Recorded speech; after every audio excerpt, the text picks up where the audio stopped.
Namaskar. I welcome you all to our interview session organized by Akhun Bangla Kobitar Kagoj. Today we have one of the most important American poets, Peter Gizzi, with us. On behalf of the magazine, I welcome Peter Gizzi. Thank you.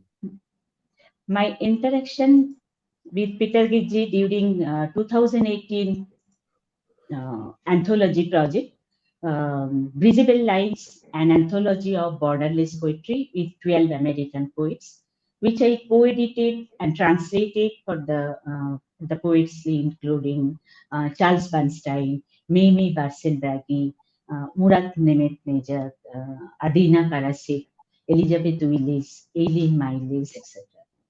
We translated Peter's book, New Poems,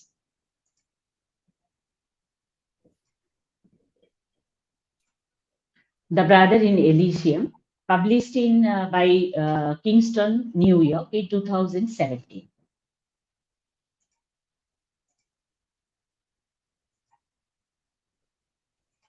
I briefly introduce Peter Gizzi. Peter Gizzi is the author of 7 collections of poetry, most recently Archeophonics, which was finalist for the 2016 National Book Award. Then In Defense of Nothing, selected poems from 1987 to 2011, The Threshold Songs, and his honors include the Lavan Youngest Poet Award from the Academy of American Poets and fellowships in poetry from the Rex Foundation, the Howard Foundation, the Foundation for Contemporary Arts, the John Simon Guggenheim Memorial Foundation, and the Judith E. Wilson Visiting Fellowship in Poetry at the University of Cambridge. And his editing projects have included Oblate, a journal of language arts, the Exact Change Yearbook, The House That Jack Built, the collected lectures of Jack Spicers, and he co-edited with Kevin Killian the book My Vocabulary Did This to Me, the collected poetry of Jack Spicer.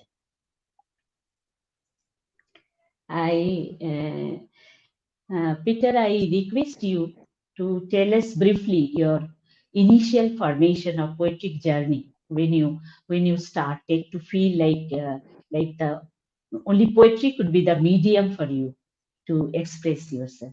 Please. Um, First of all, thank you so much for having me. It's an honor, and I'm pleased to be here. It's very early in the morning for me, but so it's a very personal story, Runa, how I came to poetry. When I was 12, Yes. I saw my father's plane crash, and I saw it on television, his plane crash, in which he died. So for that whole year, I was broken and sad. I was angry at what everybody said to me. It all felt empty. And my brother, eldest brother, Michael Gizzi, is a poet. Was a wonderful poet. He's gone now. But when I was young, Michael was 11 years older than me. So poetry was always, I was always aware of it because of him when I was a boy. But a year later, after my father's plane crash, he wrote a poem called Requiem in March. And it was about my father's plane crash. And in there were the lines, if it was only a plane crash, why didn't you walk from the wreckage? And that was the only true thing somebody said, because as a boy, I thought, yeah, wasn't my father bigger than a plane crash, right? He could have walked away. So this poem showed me that poetry has this magical and transformative effect to change reality and to ask the very hard questions. And so that poem really set me on my journey.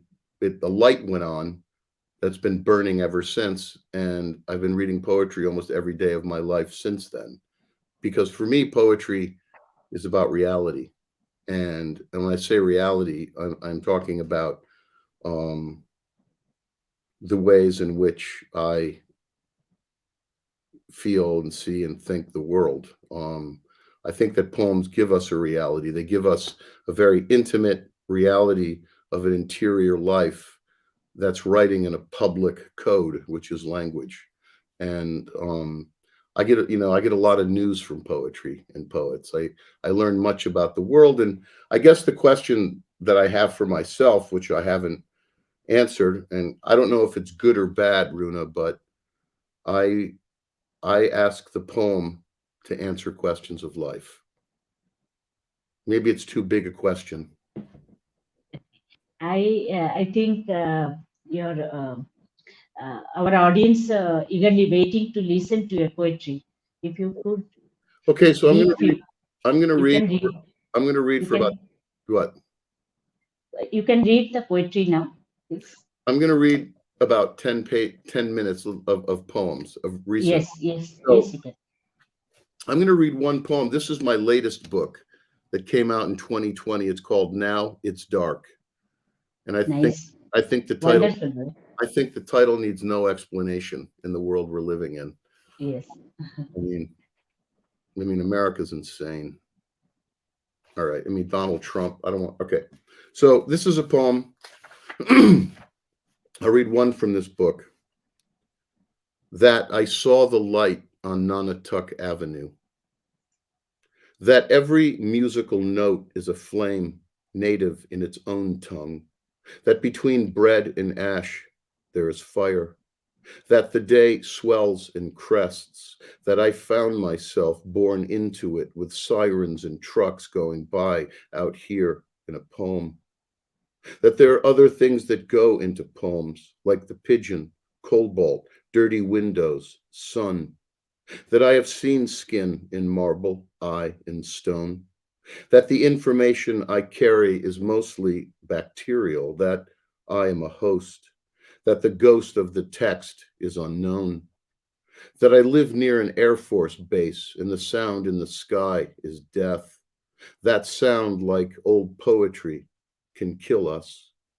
That there are small things in the poem, paper clips, gauze, tater tots, knives, that there can also be emptiness fanning out into breakfast rolls, macadam, stars.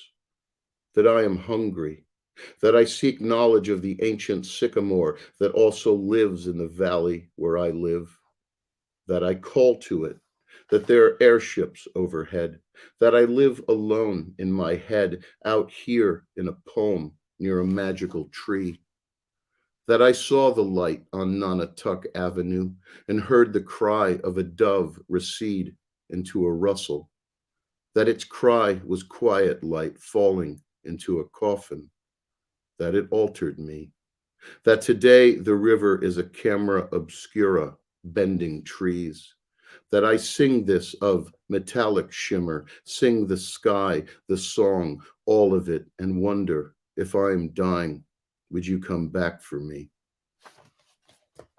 nice word.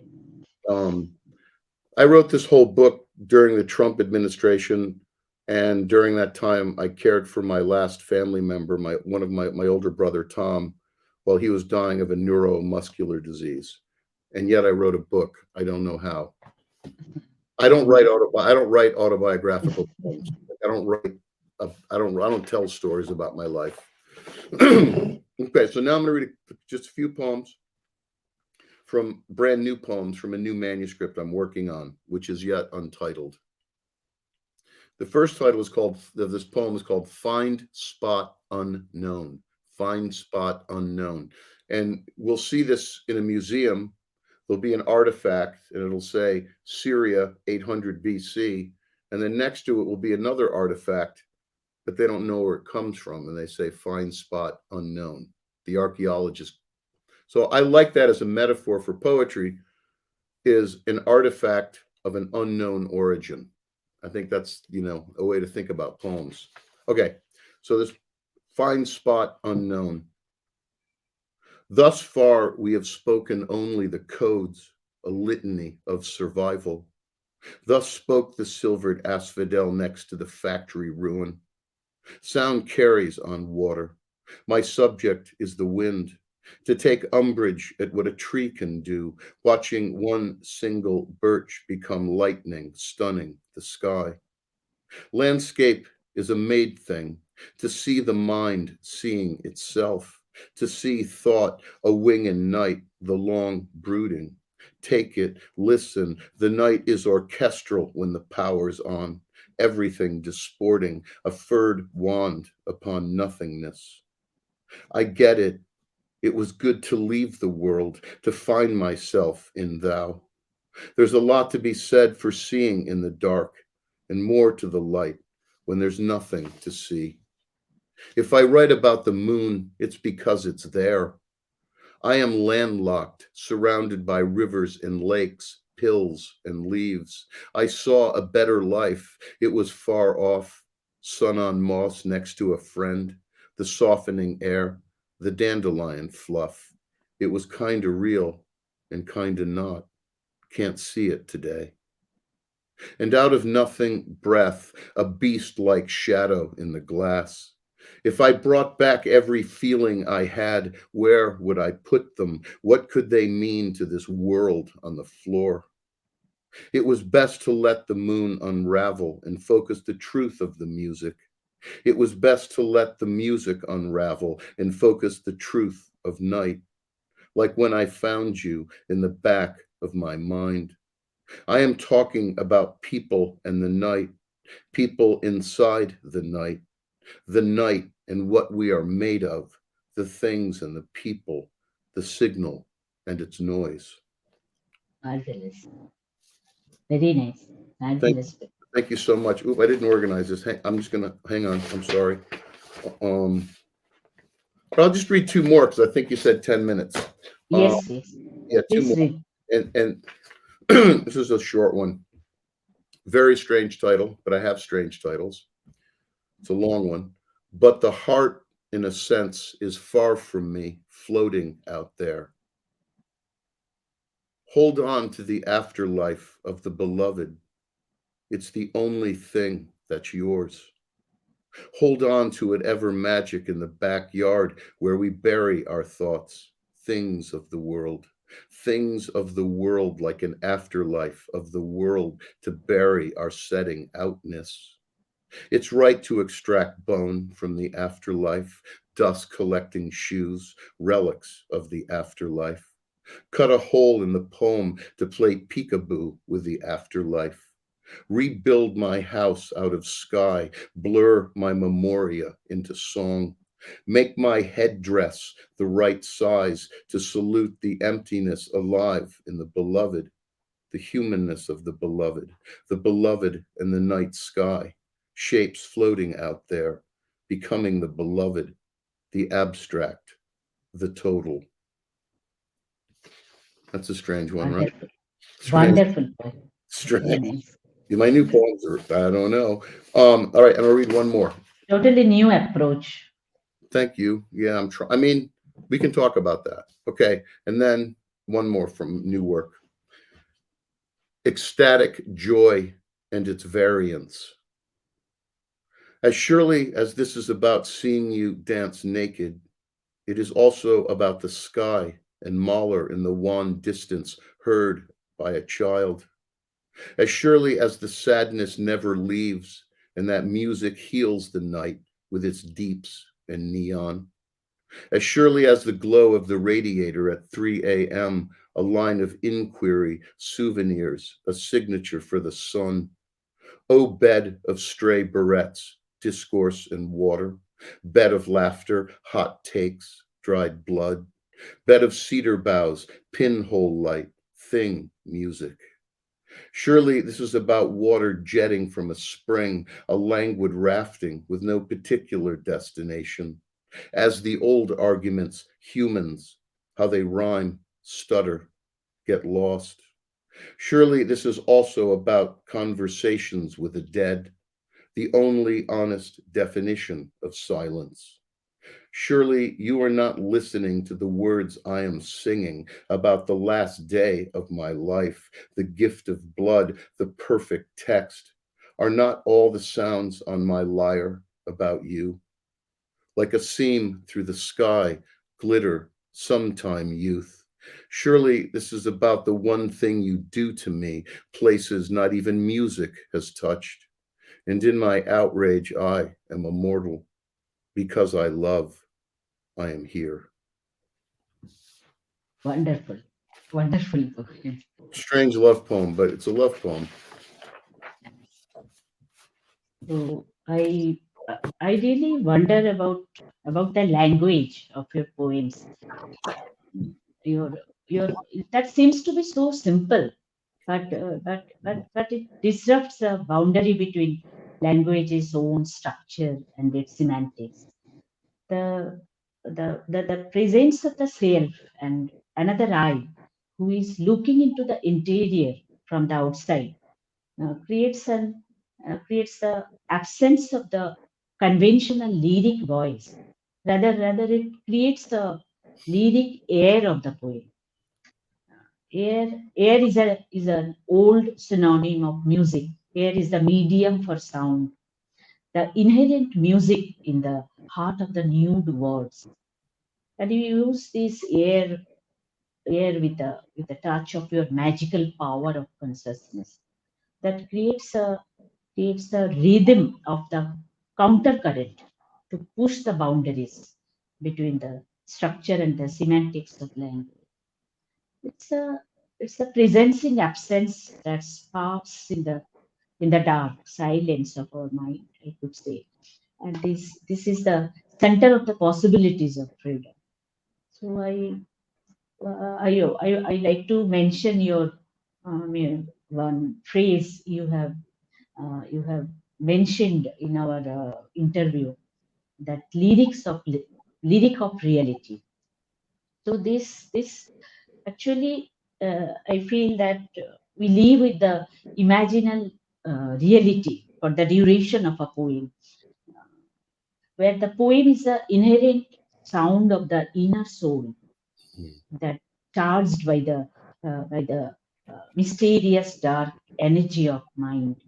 And lyric of the soul is not the rhyme, but the rhythm with its words, its vibration, mm, like its resistance to the socially accepted concepts. So I always feel this resistance in your poems to make the reality palpable with the logics of music.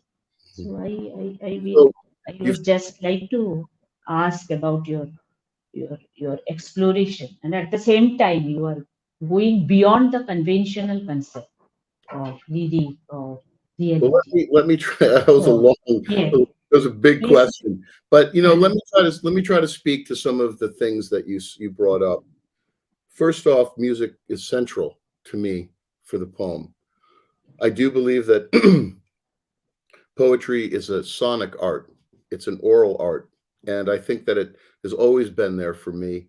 Just like listening to people chant or pray or sing. I mean, it's music is empathy. When we hear music, even if we don't know where it like what its culture is, doesn't matter. We hear music, what we really experience is the emotion, right?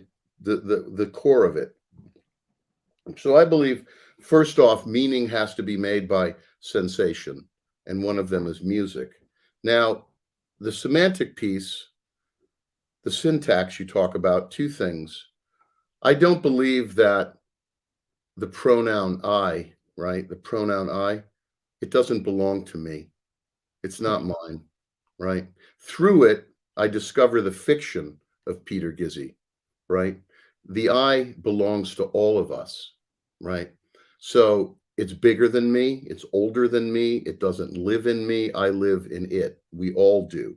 So for me, when I deploy the character I feel that it's wound and sprung with so many affiliated voices and so much consciousness, right? So it's bigger than me. So when I write, I'm not writing about Peter Gizzi. I'm discovering Peter Gizzi through this I. So, Correct. and you talked about oh, let me go back to one other thing. So what's to me the great adventure? You mentioned the word adventure. The great adventure for me is that I've got to spend my life building my own syntax, right? And syntax connects us to everything. It connects me to you, to my gone, to my beloved, to my friends, to Donald Trump, sadly, to my books. So I've been able to build my own syntax. And through that, the benefit of that I've discovered is from doing that, I've created a sound pattern and a linguistic pattern that allows me to understand the world, right? And what is that? That's my personhood. That's who I am. My poems are more me now than me. And that's where I dwell. So the absence presence thing, that's a big, big thing you brought up. But I mean, I've been thinking about it. I always feel that I always write from the other side of the river, like I'm already gone. I always write as though I'm looking back. I'm not here, and I am here. I mean, I guess elegy is the form that I most write in, and I believe that elegy is a very fierce, fierce form. It's a very flexible form. It's an ancient form, and it's been with us forever, right? As long as there's been soldiers, there's been poets, and it's a long, sad, venerable tradition. So, what was my point? Oh, that the elegy, right? It can transform a broken heart in a fierce world into a fierce heart in a broken world. And what I mean by that is I like the idea of elegy. It doesn't trouble me to always be aware that the world is morphing and changing all around us. Languages are disappearing, species are disappearing, ecosystems are disappearing. All of these things we live. I have a poem in this book called "The Present." The present is constant elegy, right? So I'm interested in thinking about the periodicity.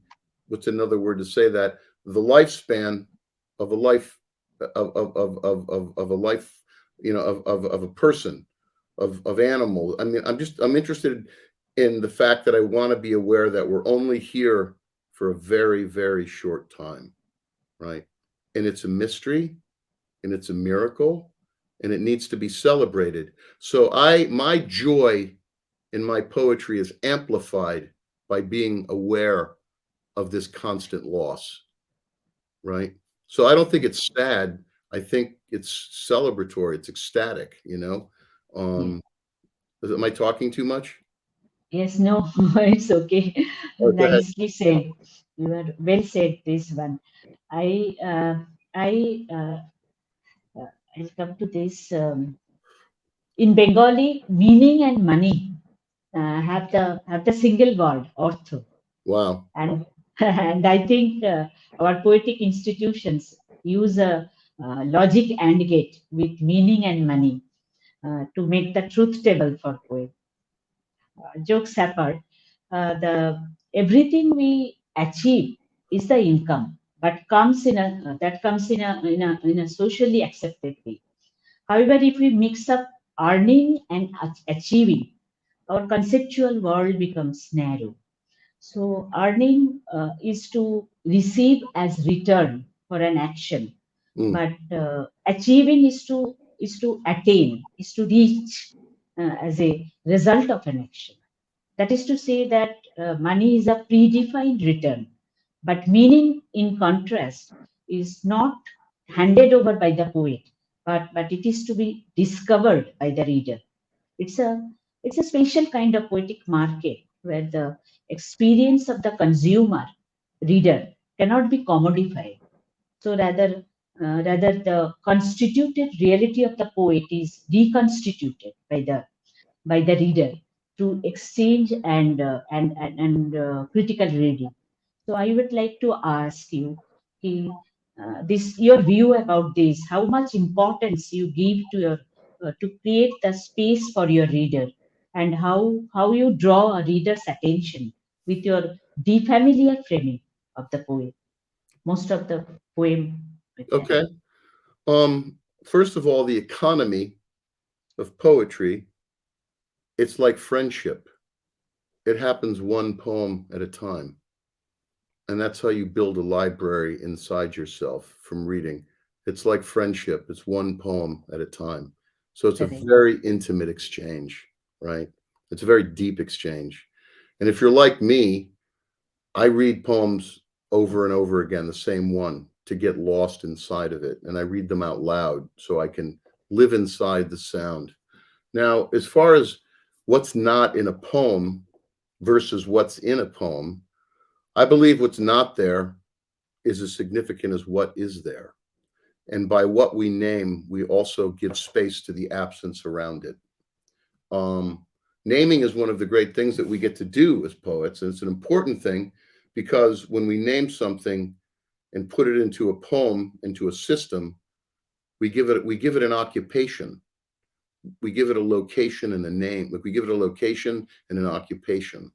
And it's an education in space. And so I'm trying to think of, like, as a big question. You ask these really big questions. So I like it's interesting that meaning and money are the same word. I think that as far as money goes, money, there is no money in poetry. I'll tell you that, right? Yet to be a poet is extraordinarily expensive on the soul. It takes all of you, Yes, right? correct. And it will take all of you to get there and to Yes, get to that discovery. There's no half measures if you're a poet. It's all or nothing. And it's my life now. And it's how I choose to perceive the world around me. And again, I write to answer questions of life. So my poems they do reach. They're always reaching, right, to these bigger time signatures. But as far as commerce and meaning, this is interesting, right? So I was not a good student, Runa. I was a terrible student. I'm a really great teacher, but I was a terrible student. But I didn't like the box they were putting me into, right? The box of language, which is the language of property, of power, of economics, right? Of labor. And I don't believe in the clock. I think it's put us all into a box and given us blinders where we can't see. So I believe that the radical act of the poem is to build a syntax that opens up to a different time. Let's call it fugitive time, sacred time, ritual time, open time. And by disavowing the box that we're put in, it's an act of rebellion because I am saying, no, there's more to being here than what this is doing to us. So the poem gets to let us out to see the larger truth of what it is, the mystery of being. And in so doing, that's creating reality. A reality that's so much bigger than the box that we're given. correct. Does that make sense? Yes. So, okay. I think I answered your question. Do we read from Archeophonics? Okay. We have some few audience questions. Mm. I'll just read for you. Pranab Kumar De. Could you read, Peter? Peter words what he talked about, the pronoun. It's transported me to our inner values of Upanishad. It's not a question, it's an observation. It's a comments for you. It's a Comments for you. nice observation because I read the Upanishads when I was in my teens, and I read, the Rig Vedas, these things. Like I read these things, and they're called Penguin Classics, these paperback books, and I read many things. Sure. So, is that a question or just an observation? We will now read our bilingual reading Okay. from your book Archeophonics. Archeophonics. Yes. Okay. And so Archeophonics It's a made up word. I like to make up words. Like I have a book called The Outer National. So it simply means archeo. It's the archaeology of lost and buried sound. And one of the themes that goes through the book is language, is talked about. And I'm interested in the depth of sound. I'm interested in the fact that language is so much bigger than me and older than me, like I said, and that there's a pressure on language, right? I mean, let's call it the psycho-political, because we're constantly being forced by this language of power. And the poem gets to push back at it and create a different power. Let's call it soft power,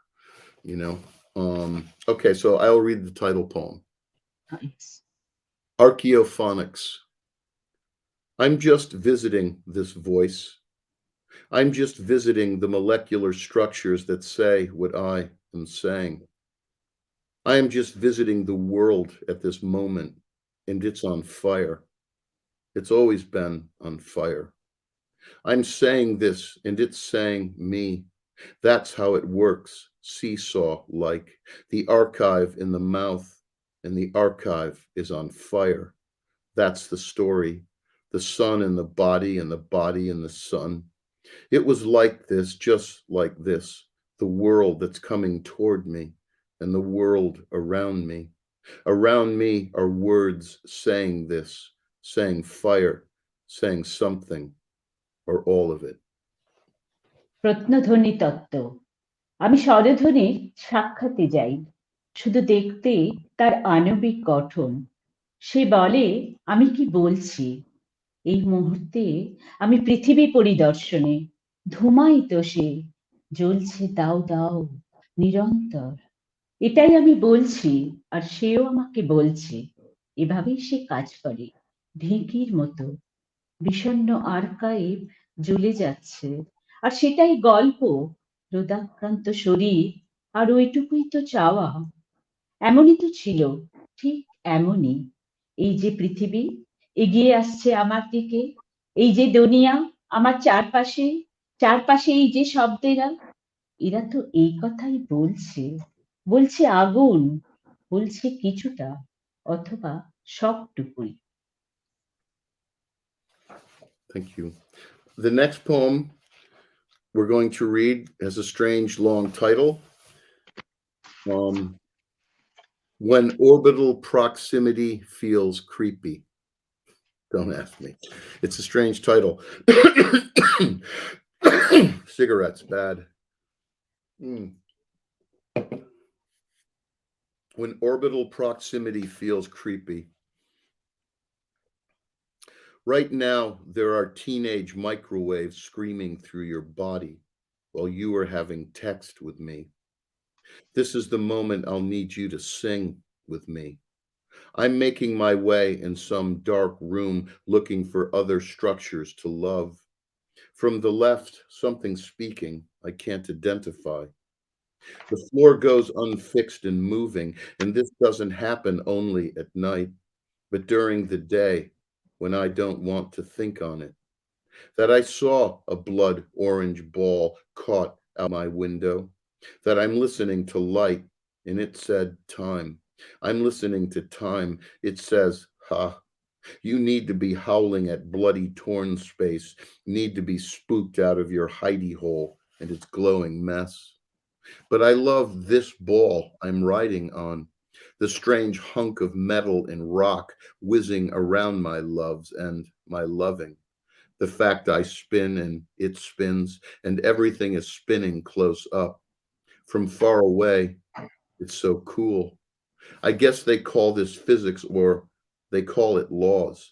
If they're so well made, why do we suffer?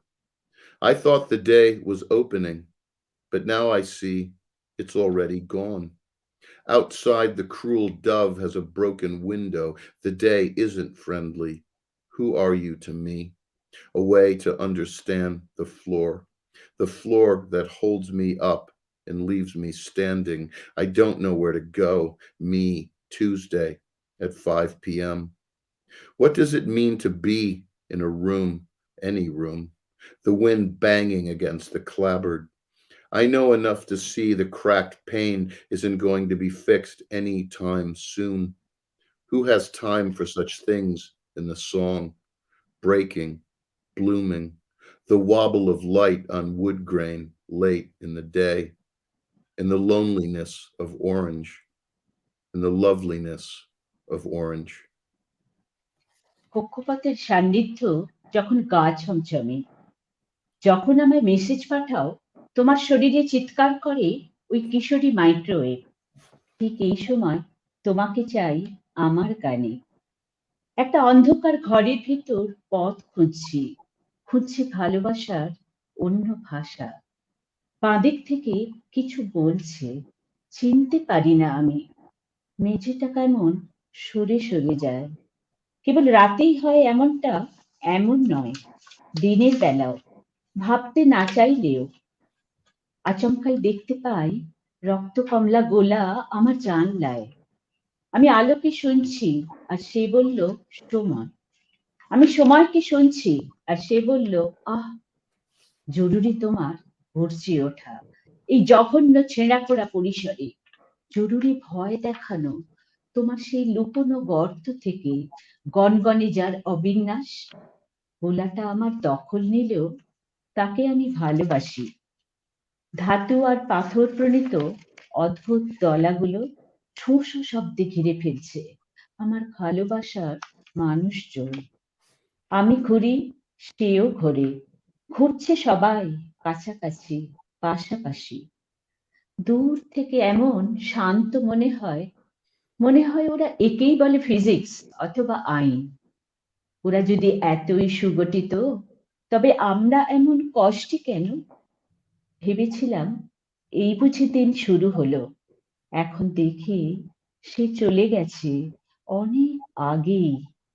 শান্তি ভঙ্গ হচ্ছে বাইরে, আর দিনটাও তেমন অনুকূল নয়। কে তুমি আমার কাছে? তল বুঝতে চাইছো? যে তল আমাকে ধরে রাখে, অপেক্ষায় রাখে। জানি না কোথায় যাব মঙ্গলবার বিকেল 5টায়। ঘরে থাকা, যে কোনো ঘরে থাকার মানে কি? ওই দেখো বাতাস কেমন ধাক্কা দিচ্ছে জানলায়। আমি তো জানি ভাঙা শ্বাসে সারাই হয় না। কার এত সময় আছে বলো এই ভাঙনের, এই ধ্বংসের গানে? দিনের শেষে কাঠের দানার উপর টলটলে আলো, কমলার একাকিত্বে, কমলার কমনীয়তায়। Beautiful. Thank you. The next poem also has a strange title. I'm sorry. It's called Release the Darkness to New Lichen. But I found a way to say no to the wood in my house. It kept creaking, wouldn't stop talking. I found a way to say no. I need to be standing in the warmth of the wood that the sun made. I need to find myself dissolving, otherwise I'm lost. Did I say that? I saw the frill of light today, walking on the path. Could you hear the stirring in the wood, pine needles in the branches? Was it wind or a creature? Am I here or is it over? This was the first day, the nothing day in the nothing year. It gave me courage. It gave hints of blue, clouds, electrical, and dancing. It gave me rays I've never seen, shooting down, touching things. This was the first day. অন্ধকারকে মুক্তি দাও নতুন মিথজীবিতে। আমি কিন্তু একটা পথ পেয়েছি না বলার, বাড়ির এই কাঠগুলোকে। কেবলই ক্যাঁচ ক্যাঁচ শব্দ, কথা বলা তার বন্ধ হয় না। না বলার একটা পথ পেয়েছি আমি। আমাকে অপেক্ষা করতে হবে রোদাক্রান্ত বনে উষ্ণতায়, নিজেকে লীন করে দিতে হবে, নয়তো এইসব অন্যভাবে। আমি হারিয়ে গেছি তা কি বলেছিলাম? আলোর ঝালরটাকে এ পথে হাঁটতে দেখেছি আজ। তুমি কি শুনতে পাচ্ছ পাইনের ওই মর্মর ধ্বনি? গভীরে বনের গভীর গহনে, এ কি হাওয়া নাকি অন্য কোনো জীব? আমি কি এখানে নাকি সেই এসেছে? এই তো প্রথম দিন, কিছু নাই দিন, কিছু নাই বছরে।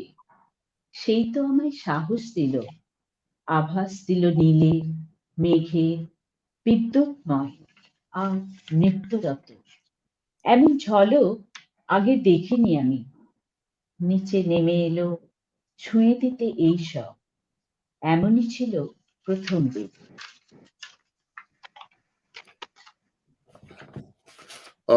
Okay. Okay, so the next poem is called This World Is Not Conclusion. And that is a line from an Emily Dickinson poem. This world is not conclusion, a species stands beyond, invisible as music, but positive as sound. That's a poem in which she's arguing for poetry against all the other disciplines, right? It's a beautiful poem and one of my favorite. So that's the title, but the reason it's titled that is because I wrote this poem. Emily Dickinson comes from Amherst, Massachusetts. Yes. Her house is 20 minutes away from me where I live. And I believe that she's sending us messages from, her grave. And I do. And so I was invited to sit in her bedroom for an hour. They're inviting poets to come and sit and spend an hour in her room. And when the guy called me to ask me, I thought that was a really strange, creepy ask to ask me. I was like, no, I don't want to. And then I wasn't writing, and he called again, and I was like, okay. So I took her poems, and I took my notebook, and I sat in her room, and I wrote this poem. This world is not conclusion. When I look out your window, I see another window. I see a wedding in my brain, a stylus and a groove, a voice waving there. When I look out your window, I see another window. These trees are not real. They grow out of air. They fell like dust. They fell. So singing is seeing, and vision is music. I saw diadems and crowns, daisies and bees, ribbons, robins, and discs of snow, sprung effects and pencil light. When I look out your window, I see another window. I see a fire and a girl, crimson hair and hazel eyes, a public in the sky. When the world comes back, it will be recorded sound. That cooing shrub will be known as Dickinson. The syllabic, fricative, percussive, emphatic will tear open out your window. I see another window. I see a funeral in the air. I see alabaster space. I read circumference there. এই পৃথিবী কোনো উপসংহার নয়। যখন তোমার জানলা দিয়ে দেখি, আর একটা জানলা দেখতে পাই। আমার মাথার ভেতর এক পরিণয় দেখি, একটা স্টাইলাস, একটা খাঁজ, একটা স্বরধ্বনি তরঙ্গ তুলছে ওইখানে। যখন তোমার জানলা দিয়ে দেখি, আর একটা জানলা দেখতে পাই। এইসব গাছেরা বাস্তব নয়, তারা বাতাস থেকে জাগে, ধুলোর মতো পড়ে। তাহলে গাওয়া মানে দেখা, আর দর্শন এক সঙ্গীত। আমি দেখেছি শিরভূষণ আর রাজমুকুট, গুলবাহার আর মৌমাছি, রেশমি ফিতে, রবিন পাখি আর বরফের চাকতিগুলো, এক ফালি আলোয় ছড়ানো ছন্দ যেন। যখন তোমার জানলা দিয়ে দেখি, আর একটা জানলা দেখতে পাই। আগুন আর ওই মেয়েটাকে দেখি, লাল চুল আর হেজেল চোখ, আকাশ জুড়ে প্রণীত প্রকাশ।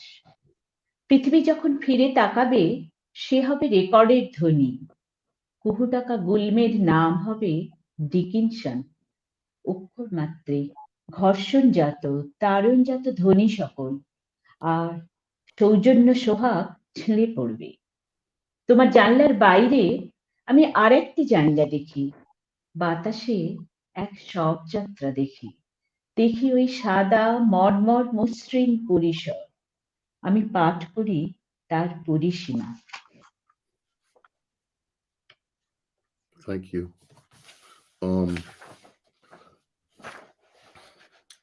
Song. I want color to braid, to bleed, want song to fly, to flex, to think in lines, to work the pulp, to open up this cardinal feeling in green. The hardest part is the songbirds and their fugue state, fug state, fuck it. The world is neon in the gloaming quiet. I am willing to walk away, willing to be on fire, to blaze, to blake, to sink into the moon's aphorism and its garden of figures. The moon above my life, it's rough and real tonight. Cold fusion reflecting sun. There is a quaver, a gibbous light to this equation. Puzzling rays full of dinghies, pixies, kobolds, and gems, heroes, songsters, and your face. The strangeness becomes you, darling night. সঙ্গীত। আমি রং চাই বোনার জন্য, রক্তপাতের জন্য, গান চাই উড়তে, বাঁক নিতে, বিজোরে ভাবনায়, নরম শয্যা খুলে মেলতে চাই, সবুজ সতী সত্তার অনুভব। গায়ক পাখিরাই সবচেয়ে কঠিন, আর তাদের সমাপতন, গুমট অবস্থা। চলে যাক, এই পৃথিবী নিয়মিত হচ্ছে শান্ত সন্ধ্যায়। আমি হাঁটতে চাই, যেতে চাই আগুনের ভেতর, জ্বলে যেতে চাই ব্লেকে, ডুবে যেতে চাই চাঁদের সুভাষিতে, আর তার শরীরই বাগিচায়। ওই যে ওপরে চাঁদ, আমার জীবন, বন্ধুর, অথচ কত বাস্তব আজ রাতে। শীতল সম্মিলনে ওই তো সূর্য প্রতিফলন, ওইখানে থাকে এক কম্পিত স্বরধ্বনি, নুব্জ আলো এই সমীকরণে। গোলমেলে রশ্মিগুলো ভরা থাকে ভ্রান্তিতে, পরীয় ভূত প্রেতে আর সোনা জহরতে, নায়কে গায়কে আর তোমার মুখে। অচিন হয়ে ওঠো তুমি, ও আমার প্রিয়তমরা। And then one more. Okay. Sentences in a synapse field. For I wanted sound to dig into sound, for snow and blood, for wine and mirrors, for electrons and electricity, for debris, for damaged art, our collective fortune, future. For as long as there have been soldiers, there have been poets. For as long as poets, there has been a bridge. For I wanted to hold a room in silence, for debris flooding back into a wave. For as long as particles a charge, for it should be incredulity to be alive, for these things that can be told until mystery becomes elegy. For it was March going into April, for the day was speaking the day, for what you thought, for what you buried, for who you are.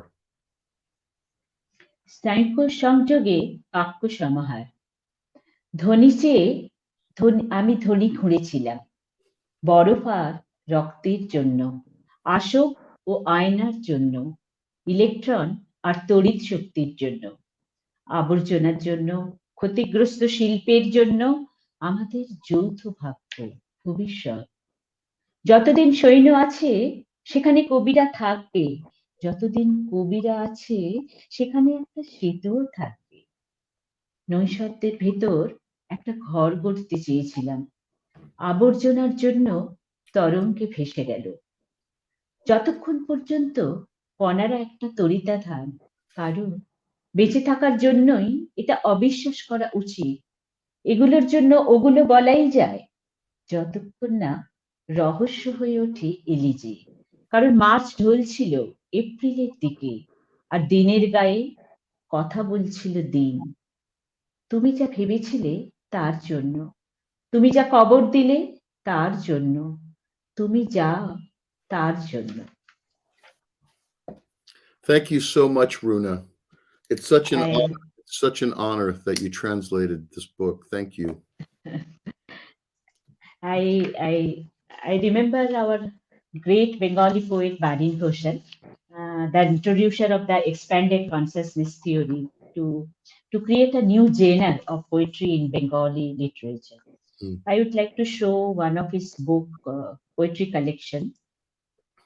Uh, that is Kobita Chalisha. Yeah, English is Hymns of Poetry that I reviewed both in Bengali and English. mm.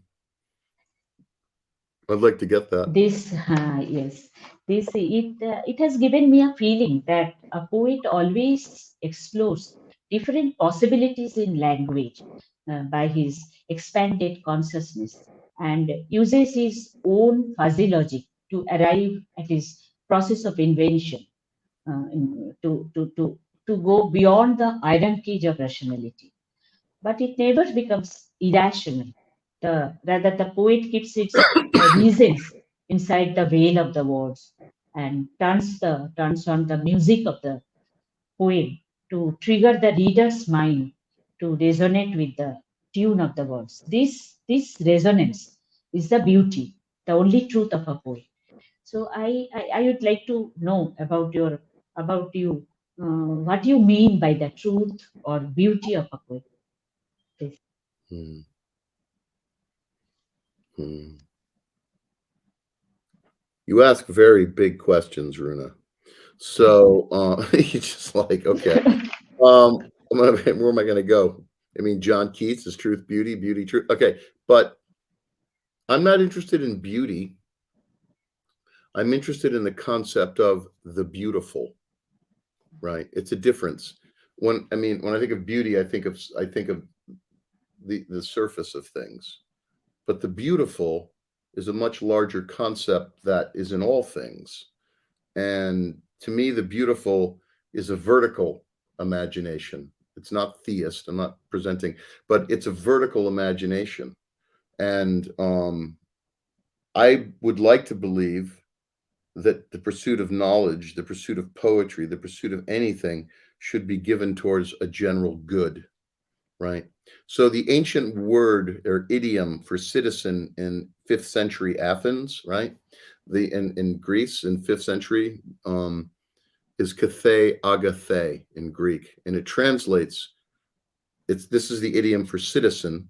It translates the beautiful and the good, and I think that's a really lovely definition of citizen. So I'm always a citizen in my work, right?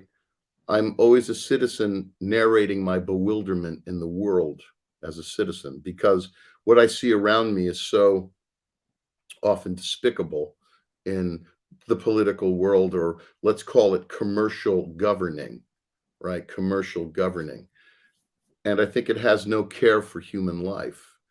And so that's a truth that's in the poem that we can't escape. And, it goes back to this notion of this psychopolitical, I call it, this pressure of this damaged language that we have to sing in. And how one can build a new syntax. And but I'm interested that, to me, the idea of the beautiful is one that, to me, signals that there's something so much larger, so much more exciting, so much more mysterious than the world we're often given in language around us. And I think the poem can open up again to these other spaces, which I would call reality. Right. Yes, And yes. is that okay as an answer? Yeah. I would like to come to my last question about your two books you edited on Jack Spicer, that the house that Jack built, the collected lectures of Jack Spicer's, and my vocabulary did this to me, the collected poetry of Jack Spicer, which you co-edited with Kevin Killian. The late Kevin Killian, my beloved Yes, friend, yes. a beloved This friend. And the English the so what? English word that creation has the equivalent word create that refers to the entity that pervades in our mind of a poet to perform the Martian dictation in Spicer's sense. The dynamicity of this process demands Wallace Stevens' antidote. It must change because change is the essence of life, as our great poet Rabindranath Tagore said. The beginning never ends. The world is ever old and ever new. It's for our self to know that it must be born anew every moment of its life. I would like to know your process of reconfigure the old language for your favorite phrase you have used in Archeophonics to get the freedom of the Spicerian logos from the logos of language. How you apply your martial law of in Spicerian sense of Martian dictation against the martial law of poetry enforced by authority with their didactic principle of poetry. Well, I mean, you've mentioned an interesting lineage. I introduced Emily Dickinson. You mentioned Wallace Stevens, and now we're talking about Jack Spicer. I see all three of them and include myself. I'm not saying that I'm as great. I'm saying, but I include myself in this lineage in the sense that, to me, they're devotional poets, but they're not theistic. They're not presenting, a unified narrative of a deity. It's not theistic, but it is devotional and it is sacramental, and it's done through the celebration of the imagination and the material world, these two things being put together. And they're all three of these poets are poets that ask the large questions, and each one of them in their way, to me, they're incredibly honest. And this is what I love about Jack Spicer. He's playful, he's difficult as far as a person, he's contrary, but in the end, he writes the most honest and beautiful love poetry because he was so often unrequited in his life. So does Dickinson, by the way, and so does Stevens, by the way. And so for Spicer, this notion of dictation, right, is not new. It goes all the way back to Orpheus. And so the idea of dictation for Spicer is what I was talking about, the pronoun I. This is what I love about Spicer, is that, look at it this way: language is bigger than us, it's older than us, it doesn't live in us. And so when one writes, one picks up a carrier frequency. Call it collective conscience, call it your reading practice, call it all the voices in your body. So often I think I'm just an ethnographer of my nervous system because it's peopled.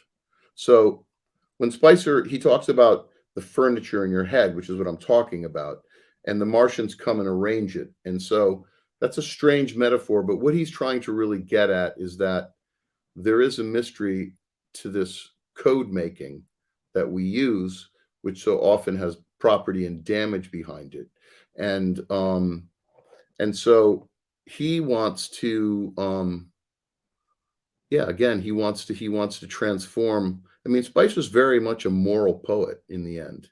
He's very admonitory. So is Dickinson and so is Stevens. But he wants to open the poem up, and he believes that, he doesn't write his poems, they're written for him. So what I like about that, when I say writing on the other side, it's the difference between speaking and being spoken, right? So when I write, I feel like I'm being spoken. I'm not speaking, I'm being spoken. And really, what we get in a poem is the act of the act of the voice being spoken, and what that is truly listening.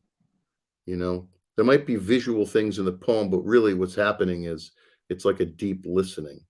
We're listening to the poet listen to the world. And Spicer developed a beautiful practice of listening, and to me that's devotional and sacred, because one of the other great things about being a poet is learning how to listen, right? Is learning how to listen, and then you listen to learn about the world. And I think Spicer had a very good antenna, and he suffered miserably, and he was an alcoholic, and yet he wrote this extraordinary body of work that is now found in international audience, right? He only published 6 little books in his lifetime, and he didn't want them distributed outside of the Bay San Francisco area, right? Very contrary person. He didn't believe in the poetry market, you know, and yet his poems are revered and have traveled, now for many, many years. Like that book, My Vocabulary Did This to Me, it was published like December 4th of 2008. And then January 4th, Susanna, my editor, called and said, I just ordered a reprint. It sold 3,500 copies in a month. And I knew that people like Jack Spicer, but I was like, holy shit. I mean, it was just like, wow. So it was met with great, and so now he's somebody that's influencing, but he influenced the poets, the counter tradition in the UK in the 60s, like J.H. Prynne and Tom Rayworth and others. He influenced the counter tradition in Paris at that time. Jacques Roubaud, the great Jacques Roubaud, translated the Holy Grail. Guglielmi translated Billy the Kid. And this was happening in the late 60s, or in 67, 68, 69. He dies in 65. His books, nobody saw them, but they traveled. They somehow were bootlegged. People made copies of them. They were the news. People wanted this. So it's really, really interesting story. And I feel I learned so much from him. And it's been 30 years I've worked in this queer archive, and I've learned so much about poetry through him, but not as him. Like, I don't write like Spicer. I can't, by the way. I don't want to, but I can't. And but like Dickinson or Stevens, he's taught me these enormous questions about poetry. But it's been a great privilege to take a poet who was over here and now deliver him to the world, right? He's now canonical. He's in the Oxford anthology, the Norton anthology. He's everywhere now, and he's in many languages. So that's very rewarding, And the house that Jack built was done as my PhD at SUNY Buffalo in the poetics program that Robert Creeley started and invited Charles Bernstein and Susan Howe. They were my committee. That was my PhD committee for the house that Jack built. But make no mistake, in the early 90s, there would not be a single other institution in America that would have allowed me to work on Jack Spicer's lectures for a PhD. And that was that's what they allowed me to do. So you have done that. Yeah, and I would have done it with or without the degree, but how lovely that Great. they gave me a degree. I love Robert Creeley was such a beautiful, beautiful man. Yeah. I've been lucky. I've known so many, like Susan and Charles. I've known so many wonderful people. And the poets I most admire have a very good sense of personhood, an exceptional sense. I think poetry, in the world now, we talk about being woke and being awake. I think poets have always been awake. Poetry makes us more human. Poetry is always anti-war and anti all of these things. It's emancipatory, right? Yeah. Correct. All right. Sorry, I'm talking too much. So now I can see that clock is ticking. So it's very difficult to explore a versatile poet like Peter Gizzi in this very short time. We have to sit again with you. Thank you so much, Peter, for joining with us. And a special thanks to all my audience. Namaskar.